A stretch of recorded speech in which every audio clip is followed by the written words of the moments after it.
SEA Games itu di Brunei. Oh, di Brunei. Di Brunei saya alhamdulillah waktu itu juara 1. Itu ibu marah besar sama saya. Kamu ngapain di sini? Pulang. Udah tahu perutnya besar, kamu bawa genderang di perut. Waktu saya jadi Kapolres, nah ini cukup menjadi beban psikologis yang cukup berat buat saya.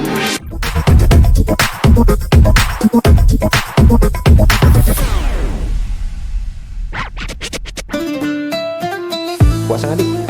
Puasa lah bang. Pulang nggak? Kemana? Ke Jogja saya bang. Jogja, tapi ya nggak tahu ini kita Emang bisa kita? cuti atau enggak masalahnya. Ya biasanya kan kita diajakin. Oh, siap. Ngomong-ngomong pulang, Siap. ngapain kalian? Izin lagi ngobrol. Ngobrol. Siap. Bener nih? Berkenan, Ganggu nggak? berkenan. Siap, enggak. Oke, santai-santai. Ayo lah, duduk lah, santai lah. Siap. Pada nggak tugas? Aduh, sudah Bu, udah Ini- selesai Bu tadi Bu. Ini kalau banyak bantal gini, bawaan saya mau meluk aja nih. Ah. Puasa nih. Kayak awalnya tuh mau tidur aja kayak puasa ini ya Bu ya. Mau tidur?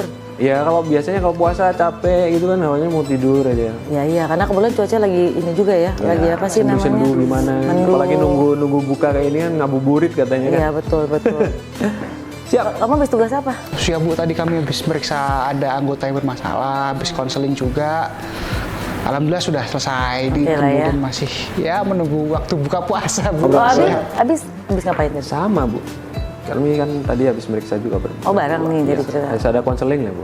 Tapi ini nggak masalah ya, udah oke ya. Dik, kayaknya enak nih kalau misalnya Ibu berkenan gitu. Tuh kan. Ngobrol-ngobrol. Ini kayaknya saya salah. Iya, Kayaknya saya salah Mbak. datang nih. Saya salah datang, akhirnya saya ditarget kan untuk ngobrol kan. Mbak, untuk ngobrol-ngobrol ini ya kan. Boleh ya Bu ya? Izin Bu. Tergantung sih. Oh, tergantung apa nih Bu? Tergantung namanya kita sampai jam berapa sampai ngabuburit oke nanti aja kita deh. Nah, pas tuh Bu kebetulan ya kan sambil nunggu waktu buka puasa juga Bu. Bu ya. Izin Bu ya. Kayaknya pas banget ada bantal kan, saya senderan, saya nyender lagi. Oke, gimana Alimsan? Ya gini Bu, kan kita sebagai junior kan perlu asupan-asupan apa namanya pengalaman-pengalaman dari Ibu ya.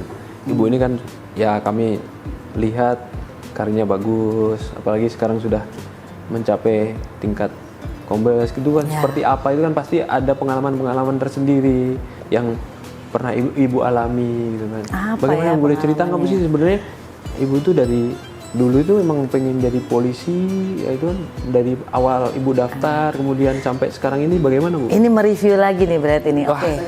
Kami dengan Ini senang panjang hati nih, sampai azan mendengarkan. maghrib selesai. Oh, ya. siap. Bahkan sampai sahur lagi nih. Iya, siap. Jadi gini, tadi Abi kan ngomong, katanya, nanya, Ibu tuh dulu mau jadi polisi apa karena ingin sendiri atau keinginan dari lingkungan gitu ya. Kalau saya lihat Abi ini udah terbawa sama wawancara psikologi untuk masuk tes polisi kayaknya. Oh, Pas. siap. Jadi gini Bi, jadi dulu tuh saya tuh kebetulan kan saya dari sarjana. Oh, iya. Maksudnya setelah saya lulus kuliah itu saya awalnya tidak ada minat untuk masuk polisi. Awalnya kilas balik dulu lah ya. Waktu masih kecil memang punya cita-cita untuk jadi tentara. Oh, waduh sama nih kayak saya nih. Pengen jadi tentara, Pengen jadi masuk tentara. TNI. Nah pada saat itu kenapa? Karena saya sering nonton film-film G30 SPKI itu kan. Jadi kok kayaknya semangat nih, kok kayaknya ada suatu daya juang saya untuk ya kalau zaman kita dulu kan membela negara gitu kan, jadi patriot dan sebagainya. Nah berjalannya waktu sampai ke kuliah, SMA, kuliah saya memilih untuk masuk kedokteran tadi saatnya pada saat tes. Oh sempat mau ke Mau kedokteran masuk dulu, Bu, ya? kedokteran. Jadi pada saat itu saya ikut tes di UI gagal, saya ambil Trisakti swasta itu ada 3 jurusan, 3 kampus. Tapi pada akhirnya saya masuk ke psikologi. 3 kampus, 2-nya kedokteran, 1 psikologi. Tapi dari 3 ini, 3-3 lulus tes. Hanya tinggal pilih. Wah saat itulah saya milih untuk masuk psikologi. Selesai lulus psikologi, saya saya kerja. Masuk kerja, S1 tuh waktu itu. Oh, ini belum jadi polisi? Belum, jadi saya udah sempat kerja dulu, Bi. Saya sempat kerja di 3 tempat. Pertama itu di properti, yang kedua itu di salah satu konsultan gitu kan. Terakhir di bank malah. Di bank, malah di bank. Sempat di bank juga. Di bank, ya di kartu kredit. Oh, oke. Intinya saya pernah bekerja dan pada saat sedang asik-asiknya bekerja, waktu itu konsep saya untuk atau mindset saya untuk menjadi seorang abdi negara ya, misalnya tentara ataupun Polri itu hilang gitu loh, belum ada lagi, agak terpendam. Baik. Nah pada lagi saat asik-asiknya, ayah saya bilang, kamu masuk polisi lah gitu. Pada saat itu saya tanya alasannya apa Pak saya masuk polisi ya. Alasannya karena kamu seorang perempuan yang banyak alasan banyak reason dari orang tua tuh. Kalau perempuan itu harus punya pegangan, harus punya modal selain punya ilmu sekolah, tapi dia juga harus punya masa depannya tuh harus terjamin dalam artian gini. Kalau laki-laki kan dikasih uang 1.000 aja bisa makan nggak? Betul nggak? Yap. Nah kalau perempuan ini konsep ayah saya ya pemikirannya. Kalau perempuan ini dia harus bisa nyaman, dalam arti penghasilannya sudah pasti. Nah akhirnya ayah saya memilih untuk dimasukkan ke seperti PNS atau polisi ataupun dinas-dinas lainnya. Nah ayah saya mengharapkan saya untuk jadi polisi. Disitulah terjadi dilema, terjadi konflik internal saya di situ. Saya sudah nyaman dengan pekerjaan swasta saya, sementara saya harus mengikuti orang tua. Tapi pada akhirnya saya coba untuk mengikuti dulu dan alhamdulillah masuk polisi. Tapi sesuai nggak dengan ekspektasi Mbak?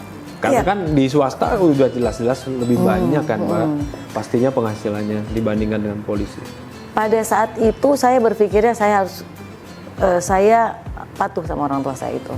Nah, saya ikutin apa kata orang tua saya karena saya berpikir gini, ayah saya atau ibu saya pada saat itu mungkin punya pemikiran yang visioner, kemudian sudah tahu apa sih kedepannya, terus kemudian kemampuan saya. Nah, pada saat usia-usia segitu kita lagi rebel ya, maksudnya lagi mencari jati diri juga gitu, keinginan seperti apa, dan ternyata peran orang tua ini memang penting gitu loh, Dik. Penting untuk mengarahkan.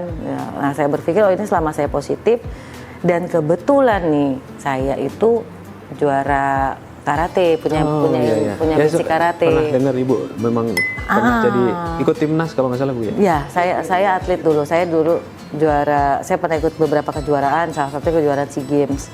SEA Games itu di Brunei. Oh, di Brunei. Di Brunei saya alhamdulillah waktu itu juara 1, dapat peringkat 1. Kemudian saya juga ikut PON, kemudian ikut karate Piala Dunia di Jepang, itu alhamdulillah peringkat 3, PON-nya peringkat 1.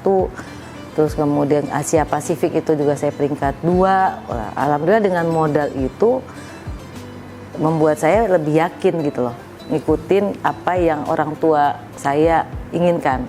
Ibaratnya gini, kita berkarir, kita punya profesi, kita juga sambil beribadah lah, menuruti kata orang tua kan. Jadi double nih dapatnya, dapat tadi pekerjaan yang tetap, profesi yang bagus juga, kepolisian, kemudian dapat pahala juga kita ngikutin orang tua. Itu yang waktu saat itu saya merubah mindset saya segera. Ya, itu gitu. Itu luar biasa sebenarnya perusahaannya kita. Luar biasa. Jadi gini nih, ya kan? Kita jadi gini. Enggak juga sih. Kita belum apa-apa ini nih, ya kan? Tingkatan atletnya itu sudah internasional iya udah internasional. Ya. Timnas lagi kan. Ya, saya ngerasa memang cukup saya bukan mau menyombong tapi saya bangga lah. Memang apa yang saya dapat itu tidak duduk manis tapi memang berguling-guling lah gitu. Artinya kan. ada proses di situ. Ada proses. Untuk sampai yang tahap ini berarti ada prosesnya. Ada ya? prosesnya. Nggak bisa instan lah. Nggak bisa instan. Dan pasti ada jatuh bangunnya. Karena kan sebelum saya langsung juara SEA Games atau saya juara PON atau kejuaraan kejurnas, saya dari bawah dulu gitu. Saya ikutin kejuaraan antar ranting. Kalau di karate kan ranting, kalau ini kan klub lah. Ya, ranting, nanti gagal jatuh, saya kepleset atau saya kalah peringkat 3 nggak kepilih. Coba lagi sampai pada akhirnya saya waktu itu di semua ada tempat latihan di mana di situ atletnya ada atlet nasional atau atlet-atlet yang bagus, itu pasti saya datengin di tempat latihan. Itu salah satu trik saya. Sharing. Jadi ikut, di situ ada atlet yang bagus nih gitu kan, atau juara PON atau juara SEA Games. Ya kita yang masih imut unyu-unyu itu ikut aja meskipun nggak dilihat sama, tapi saya ngeliat, saya merasa bangga, merasa apa sih ya? atmosfernya tuh kita bisa serap gitu loh. Betul. Kayak Abi bilang kan, Abi kan pinter nih menyerap energi positif, negatif. Nah, di situ salah satu triknya, Dik.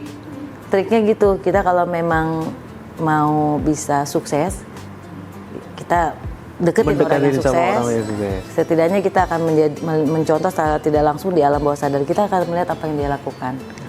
Lingkungan, nah itu Ini iya, gitu. sekelumit aja udah banyak banget nih Dik yang diceritain sama Bu Fitri kan. Makanya jangan mancing-mancing saya kalau dipancing langsung Nggak apa-apa nyambung kan saya. kita Panjang banget izin Bu, nih. kita kan sebagai junior kan butuh itu. Kita butuh motivasi, butuh sosok ya yang menjadi ini. Ya mudah-mudahan Bisa sampai- lah, kalian bisa pasti lah bisa sampai lah. sama. Dika, Abi bisa lah. Kalau Siap. saya lihat saya terawang tuh Waduh. bisa lah kayaknya. Ini kalau psikolog nih sukanya terawang-terawang ini, ya kan? Jadi selain psikolog selain polisi, Bu Fitri kan berarti seorang psikolog ya Bu. Dan info yang saya dapatkan kan memang Ibu kan sudah melalang buana lah kemana-mana gitu kan. Nah, Dan apanya pernah nih? katanya pernah jadi seorang Kapolres juga Bu. Pengalaman jadi seorang Kapolres seperti apa Ibu kalau boleh tahu? Iya. Sampai subuh kita nih beneran. Kamu kalau nanya pengalaman saya pasti sampai subuh. Iya. Tadi aja pertama Bu mau jadi polisi itu karena ibu atau gimana? Itu udah setengah jam lebih 1 jam kan? Oke, kita balik lagi ke laptopnya Abi ya. Ya. Jadi Abi kan nanya nih pernah jadi Kapolres? Ya, gini Bi, alhamdulillah saya punya beberapa pengalaman di operasional. Jadi waktu basic saya memang psikologi. Awal sekali saya di operasional itu saya waktu menjabat jadi Kapolsek. Nah pada saat itu saya dinas di Banten di psikologi. Nah itu diberikan kepercayaan oleh Ibu Kapolda. Kebetulan waktu itu Kapolda pertama Poluan itu kan Kapolda Banten ya, Brigjen Pol Rumiah. Oh. Nah beliau Kapolda satu-satunya bahkan sampai saat ini Poluan baru satu-satunya beliau tuh. Nah, pada saat beliau menjabat jadi Kapolda di Banten, beliau berharap ada pimpinan-pimpinan setingkat polsek di masing-masing Polres. Di setiap Polres. Kebetulan Banten tuh ada 4 Polres. Nah, jadi salah satunya yang terpilih saya. Nah, kebetulan yang salah satunya yang dari bidang pembinaan atau dari psikologi itu saya. Nah, 2 poluan lainnya itu dari basic intel dan reskrim, jadi punya basic operasional lah. Nah sepertinya kita lagi dites, dicoba, diberikan tantangan, diberikan suatu Challenge. ya cobalah, ayo kalian bisa challenge ya. Iya, challenge. Apakah nanti dari pembinaan juga bisa jadi pimpinan gitu kan untuk memimpin satuan terkecil di kewilayahan polsek gitu. Nah alhamdulillah pada saat itu saya wilayah saya itu tempatnya Bu Gubernur, Bu Atut, dan waktu itu menjelang pilkada juga.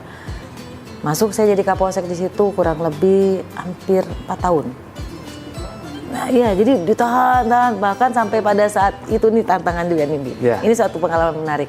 Ketika saya jadi Kapolsek itu saya hamil, anak pertama. Hamil, para PJU itu memberikan usulan kepada Bu Kapolda bahwa Bu, ini Kapolsek hamil, gimana kalau diganti kasihan? Bu Rumiah bilang apa Bu Kapolda? Kapolsek nggak usah diganti, ditambah Kak Wakapolsek. Nah pada saat itu sedang pilkada kalau nggak salah pemilihan wali kota. Nah justru saya malah ke lapangan, lagi pegang, hamilnya lagi 7 bulan lah, 8 bulan, hamil besar, ketemulah sama ibu. Jadi saya ngecek TPS, cek TPS, ada Ibu Kapolda juga lagi ngecek sama Bu Gubernur. Itu ibu marah besar sama saya. Kamu ngapain di sini? Pulang. Udah tahu perutnya besar, kamu bawa genderang di perut. Kamu bawa apa sih, beduk di perut, pulang kamu malah. Saya nggak mau dong. Kan sudah saya kasih Wakapolsek. Nah, cuman pada saat itu saya berasa ibu aja turun kok, yang udah senior seperti ini masa saya nggak bisa turun selama bukan yang guling-guling kan. Nah, itu menarik juga buat saya ketika saya hamil, bukannya diberikan jabatan di pembinaan, malah situ. Nah, saya jadi Kapolsek 3 kali. Nah, itu beberapa kali di Kapolsek, kemudian juga pernah jadi Kanit PPA. Jadi pengalaman di operasional saya diberikan oleh pimpinan ya pada saat itu Bi. Nah terakhir alhamdulillah saya diberikan kepercayaan untuk menjabat jadi Kapolres di Jambi. Gitu. Panjang kan, udah 2 jam nih Bi.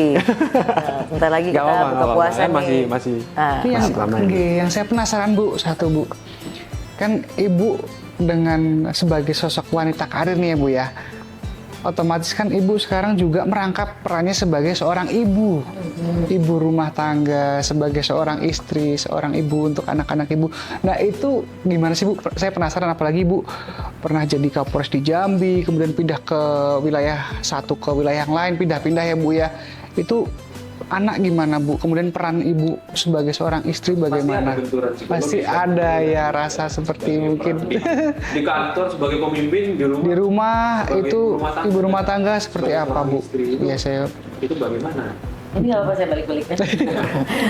Pastilah, pasti. Itu pasti. Sekarang ini nggak usah perempuan ya, nggak usah seorang ibu, kalian aja yang laki-laki pasti punya Betul. peran yang ganda. Cuman yang namanya perempuan atau seorang ibu itu, seorang wanita itu perannya lebih ganda lagi, ya lebih double lagi ya. Yang pertama dia sebagai seorang ibu, sebagai seorang istri, ya kan. Kemudian di luar di masyarakat sebagai polisi, kemudian juga mungkin kayak saya nih sekarang ketua BPK. Ketua BPK itu juga di masyarakat juga, jadi ketua BPK kelas sekolah anak saya, kemudian juga saya pengurus di karate, saya pengurus di beberapa organisasi. Jadi peran-peran itu menurut saya ya cukup berat, tetapi harus, kalau selama ini Aldika bilang gimana sih Bu kok Ibu bisa sampai ke titik saat ini, memang belum sampai titik yang tertinggi ya, tapi sampai saat ini itu kok masih bisa lancar-lancar aja. Ya tadi pertama adalah pembagian peran. Jadi gini, kalau saya selalu memahami bahwa selama ini adalah mungkin nggak banyak orang, ada beberapa kita kan perempuan tuh kodratnya bla bla bla bla. Nah sementara kita harus luruskan dulu, kodrat wanita tuh apa sih? Kodrat wanita itu melahirkan, kodrat wanita itu adalah menyusui, kodrat wanita itu ada menstruasi atau haid tiap bulannya. Ya itu gitu. Sementara untuk hal lainnya itu adalah peran. Nah, yang selama ini saya lakukan, saya melakukan pembagian peran dengan suami saya. Nah, suami saya, ketika kita di luar saya memang mungkin komandan, mungkin seorang Kapolres, pimpinan di salah satu bak atau pimpinan di salah satu Polres, di Polsek, ya salah satu unit. Tapi ketika di rumah, ya kita harus tahu bahwa peran kita sebagai seorang ibu, di mana pimpinannya adalah suami kita. Ya, bukan berarti kita ketika di luar saya komandan atau saya lebih tinggi pangkatnya dari saya punya pangkat tinggi, kemudian saya harus menerapkan itu juga di rumah. Mungkin kalau untuk diri sendiri lebih oke Bi. ya. Saya menjadi manajer, saya sebagai manajer, sebagai pimpinan buat diri saya sendiri. Itu yang saya lakukan. Intinya kalau tadi menjawab jawabannya Dika, pembagian peran. Dan selalu komunikasi dan bagaimana caranya kita memberikan pemahaman. Pemahaman itu agak berat tuh Bi. Anak ya. Waktu saya jadi Kapolres, nah ini cukup menjadi beban psikologis yang cukup berat buat saya. Saya jadi Kapolres itu di Jambi dan jauh dari kota. Pada saat itu sedang COVID. Ya COVID sudah mau selesai sih, tapi kan tetap aja masih ada COVID. Betul. Sebenarnya saya sebelum jadi Kapolres, saya jadi Kabakpes itu 3 tahun tuh pada saat COVID-nya, bahkan sampai pada saat Delta. Nah, itu anak-anak saya tidak saya bawa ke sana. Jadi saya di Jambi, dinas sendirian, suami, anak semua di Jakarta. Bisa bayangin dong, Abi, Dika, anak saya ulang tahun, selama 3 tahun berturut-turut. Lockdown, pesawat di lockdown, nggak bisa terbang. Itu anak saya itu ulang tahun 3 tahun berturut-turut, tuh lebaran 3 tahun. Berturut-turut itu saya hanya melalui video call atau lewat Zoom. Yang sedihnya itu pada saat anak saya sedang ulang tahun, yang kecil lah, terutama yang kecil. Pada saat itu anak saya ditinggal usia 4 tahun sampai dengan umur 8 tahun. Itu menurut saya satu hal yang berat buat saya, hal yang berat, dan tapi saya harus hadapin. Selain masalah keluarga, dinas. Di kedinasan, ya tahu dong, saya mimpin kurang lebih waktu itu Polres tuh 900 atau 800-an. 800 orang. Di mana berbagai macam karakter, di mana berbagai macam permasalahan anggota. 800 dikali 2 aja, Bi. Dik. Iya, kalau Sama misalnya Bayangkarinya punya kan. Bayangkari kan berarti kan Itu yang Bayangkarinya 800 satu. personil kali 2. Yang Bayangkarinya 2 gimana? Kalau udah punya anak semua gimana? Heeh. Waduh, puyeng juga ya. Jadi itu kalau dibilang apa sih tekanan psikologisnya ada, tekanan psikologisnya dan itu pasti ada. Nah caranya gimana? Caranya ya tadi quality time. Quality time itu nggak hanya tidak harus dengan fisik tapi dengan video call. Terus memberikan pengertian kepada kadang-kadang suami pun suka nggak ngerti karena kan situasinya kok kayak gini sih, udah yuk kamu pindah aja atau seperti itu. Tapi kan nggak bisa kan seperti itu. Jadi pada saat itu memberikan pengertian ke suami, membagi peran dengan suami, kemudian memberikan pengertian kepada anak-anak kita. Sama apa Bi kita belajar lebih? Sugesti positif. Sugesti positif. Kita memberikan positif vibe, sugesti positif. Apa yang kita pikirkan selalu harus yang positif. Jadi kita coba untuk apa ya, mentransfer hal-hal positif ke anak-anak kita, ke suami. Seperti itu. Berarti apa namanya, masalah-masalah itu juga datang kepada seorang psikolog juga ya? Iya dong, Enggak. kita kan juga manusia. Psikolog juga manusia. Jadi memang hal-hal yang tadi Ibu sampaikan terkait dengan bagaimana cara menghadapi itu semua, itu mungkin bisa diterapkan juga buat para anggota Polri yang ada di seluruh Indonesia, Bu ya. Nah, satu lagi nih Bi, saya Gimana lupa. tuh, Bu? Jadi gini, psikolog itu kan juga manusia, Ya. ya kan? Nah, kalau kita kan kalau kita punya masalah biasanya kita selalu ngajarin ke orang-orang kan, maksudnya ke anggota kita, ayo kamu kalau punya masalah sharing, ayo cari teman-teman atau pimpinan atau orang terdekat untuk sharing. Nah, terus kita gimana nih psikolog gitu kan? Saya psikolog, saat itu saya punya profesi sebagai psikolog, saya juga seorang komandan, sharingnya ke siapa gitu kan? Jadi sebenarnya di kita nih di polisi kan mungkin Abi sama Aldika juga tahu lah ya. Jadi di polisi juga ada tempat sharing. Sharing itu kita punya biro psikologi. Betul, di Mabes Ya kan, Mabes Biro Polri. psikologi ada di Mabes Kemudian Polri. kita juga punya bak psikologi di Polda. Di tingkat Polres kita punya konselor, tingkat Polsek dan Polres. Konselor itu kan panjang tanganan dari bak psikologi atau psikologi Polri. Nah itu biasanya kadang-kadang juga gini, kan saya pimpinan nih, ngapain saya curhat atau sharing sama di bawah saya? Enggak, saya pada saat itu memanfaatkan satu, secara online teman-teman yang ada di Mabes Polri, di psikologi Mabes. Online tuh teleponlah Mbak Ani, Bu Ani kan. Saya teleponlah mungkin senior kita Bang Hari gitu kan, saya komunikasi Bang gimana ya. Mereka secara online atau secara daring kasih komunikasi kita lewat telepon. Terus kemudian kalau di Polres sendiri, Kabak SDM.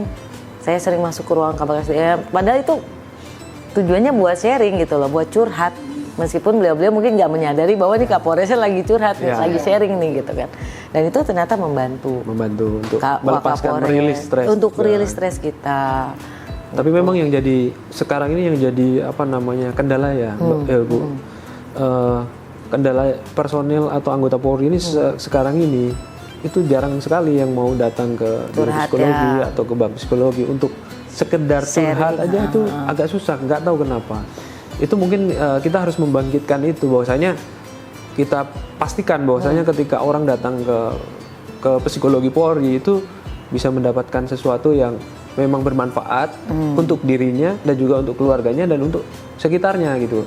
Nah itu kita pastikan itu akan didapatkan gitu kan Bu. Nah iya, sebenarnya, makanya Bu. Ini yang waktu saya jadi Kapolres. Jadi kan pada saat awal saya jadi Kapolres, saya memberikan apa sih namanya seperti mengumpulkan anggota lah semua. Jadi dari level bintara ataupun saya bagi biasanya bintara dulu, terus kemudian perwiranya, kemudian bintara. Nah pada saat di setiap saya memberikan arahan itu atau ngumpulin mereka, saya sampaikan bahwa pintu saya terbuka lebar. Ketika kalian sharing atau cerita permasalahannya, itu bukan berarti kalian akan kalian akan terancam jabatannya kah atau bermasalah dengan dengan karirnya, itu tidak. Justru ketika kalian curhat, ketika kalian sharing, itu justru akan membantu karir kalian sebenarnya. Seperti itu. Jadi bayangin Bi, kalau Abi punya masalah nih ya, Abi sama Dika punya masalah. Terus Abi pendam, akhirnya suatu saat kan seperti bola salju kan Bi. makin besar. Makin besar. Nah, ketika Abi nggak cerita atau Dika nggak sharing, semakin besar akhirnya meledak. Iya. Meledaknya itu nauzubillah zalik malah menjadikan suatu permasalahan lebih besar. Contoh misalnya tiba-tiba nauzubillah zalik, atau mungkin malah merusak lingkungan atau membawa nama baik Polri menjadi tidak bagus lagi, ya kan menjadi besar. Itu dan akhirnya buat yang bersangkutan akan diberikan sanksi yang lebih berat. Nah, baiknya ketika itu ada permasalahan kecil, itu kita curhat atau kita sharing, cari tempat-tempat yang bisa kita memberikan healing tadi. Betul. Di psikologi atau di polisi itu sudah ada sekarang itu kan, biro psikologi, bak psikologi, konselor. Betul. Nah itu, jadi jangan sampai ini menumpuk. Betul. Kalau ini menumpuk, pecah. Yang awalnya kita takut nih, takutlah Abi takut cerita nanti saya dipindah nih, gitu kan? Iya. Tapi ternyata ketika itu menumpuk, dia akan membahayakan orang lain dan dirinya, bahkan nanti nauzubillah min zalik akan menjadi lebih parah, menjadi ke arah klinis, Betul. mengarah ke gangguan jiwa. Siapa yang merugi? Diri kita, malah tetap nggak bisa berkarir lagi. Mohon maaf, ditempatkan di tempat yang untuk berobat, rehabilitasi, keluarga kita juga kena imbasnya. Jadi baiknya ya nanti nih kalau Abi ke jajaran atau Dika ke teman-teman kita yang anggota yang lain, kasih tahu seperti itu. Dan itu sangat bermanfaat. Kecil-kecil numpuk yang awalnya kita takut untuk curhat atau sharing, takut dipindah, takut dianggap orang bermasalah, malah akan ketika itu menumpuk jadi bermasalah. Malah jadi benar-benar tidak bisa dibantu lagi. Bisa, tapi kan prosesnya lama. Sudah mengalami gangguan klinis kan susah. Iya, betul. Ya enggak? Nah, itu yang harus akan lebih susah lagi ketika lebih kita susah lagi sembuhkan gitu. Nah, belum lagi stigma dari lingkungan lagi kan, pimpinan. Betul. Oh, ini udah udah ada gangguan kejiwaan, gangguan psikologis misalnya. Udah gangguan ke psikologis. Udah akhirnya penempatannya akhirnya tidak nyaman. Tidak sesuai dengan apa yang kita, dan buat diri sendiri juga jadi nggak bisa berkembang lagi. Betul, nah, itu bagusnya. Itu harus diingetin tuh. Memang perlu sharing seperti ini juga perlu ya, karena ini kan termasuk pengalaman yang sangat sangat bermanfaat sekali buat yang ada di sana, sobat psikologi di Indonesia gitu kan. Apalagi bagian anggota Polri, kemudian kepada pimpinan-pimpinan juga setidaknya harus bisa membuka diri untuk bisa menerima anggota-anggotanya yang bermasalah gitu kan. Nah ini kalau nggak salah kemarin kan Pak Karu sempat ngobrol tuh, ngomong kan, memberikan arahan sama kita bahwa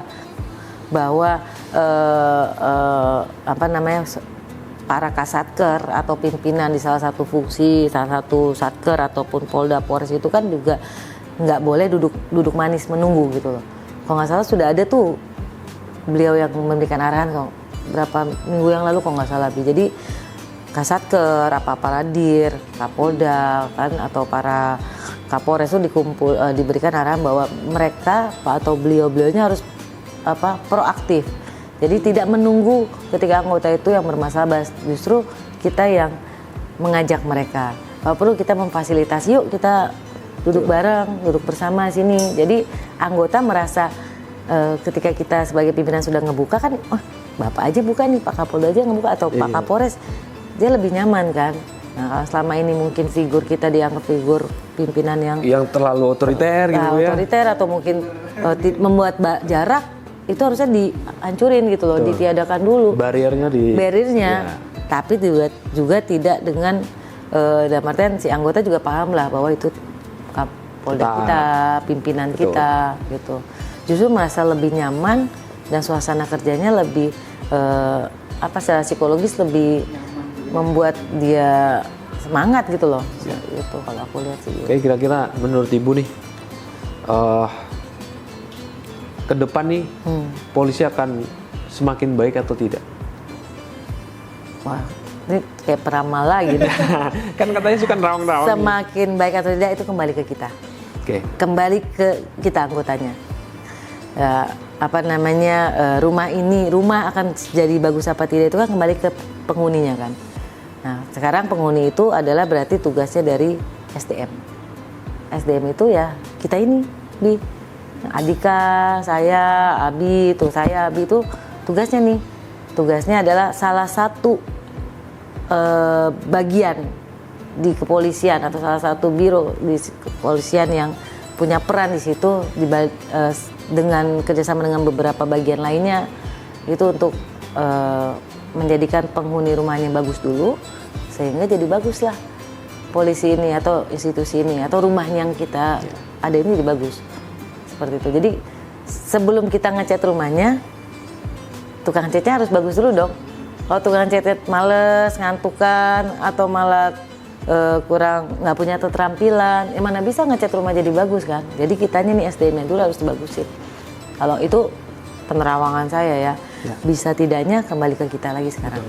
Gitu, Bi. Tapi saya yakin lah, Bismillah, dengan program-program Bapak Kapolri, program-program Bapak ASDM itu, atau kemudian Pak Karo Psikologi yang sekarang kita tahulah banyak program-program beliau tuh yang lebih positif, insya Allah bisa. Tapi ya ada proses, ada waktu, sama harus ada komitmen sih. Betul. Komitmen dari kitanya gitu. Harus semua segmentasi dari atas sampai bawah harus sama-sama. Harus sama-sama. Oh, kayak kemarin kan ada apa tuh yang yang dengan dokes tuh kesehatan mental. Oh ya, terkait dengan kesehatan mental. Holistik, kesehatan holistik.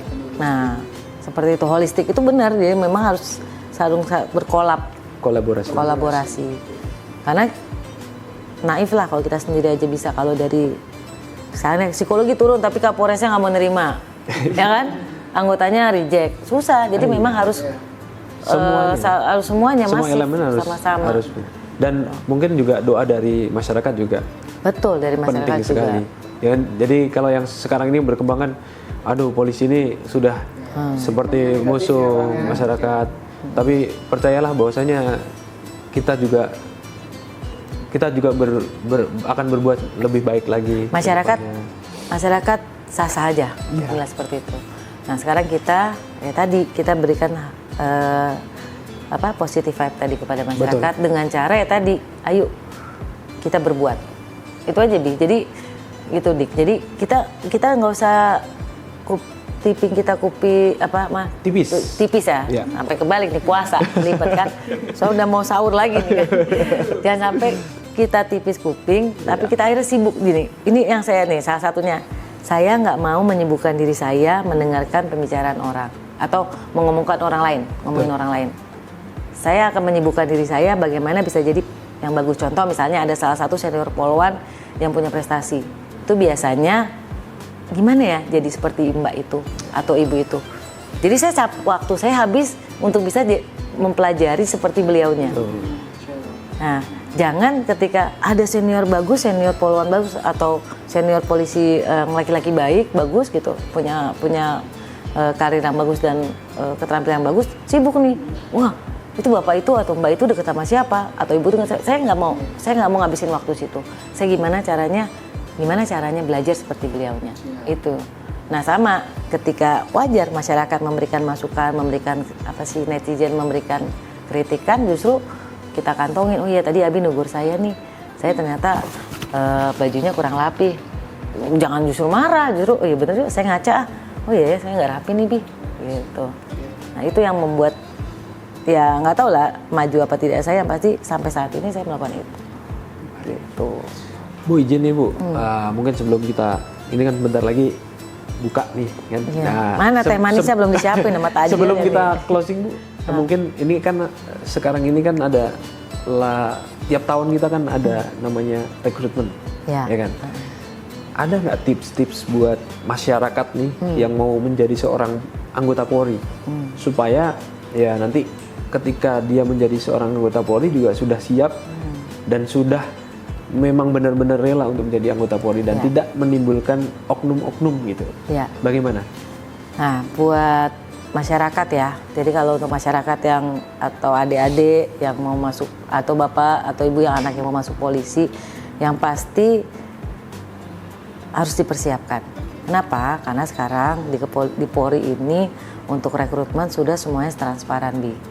Ya. Semua proses tahapan tesnya, di masing-masing tahapan tesnya itu baik psikologi, akademik, kemudian bahkan sampai jasmani pun semuanya sudah terekam dengan menggunakan alat digital, teknologi yang canggih. Ya, jadi untuk kemungkinan untuk melakukan hal yang cheating atau hal-hal yang tidak sesuai dengan aturannya itu sangat kecil, bahkan hampir tidak ada seperti itu. Jadi saran saya buat bapak ibu atau anak-anak yang mau masuk polisi, dipersiapkan dengan baik. Ya, jadi ketika misalnya sudah mepet-mepet atau anak ini pintar tapi sudah mepet, cuman hanya sebulan mempersiapkan. Kan tes psikologi, tes masuk polisi itu kan ada beberapa tahapan. Iya. Ada tes jasmani, ada Betul. tes akademik, kan ada tes psikologi, ada nanti rikpil dan sebagainya.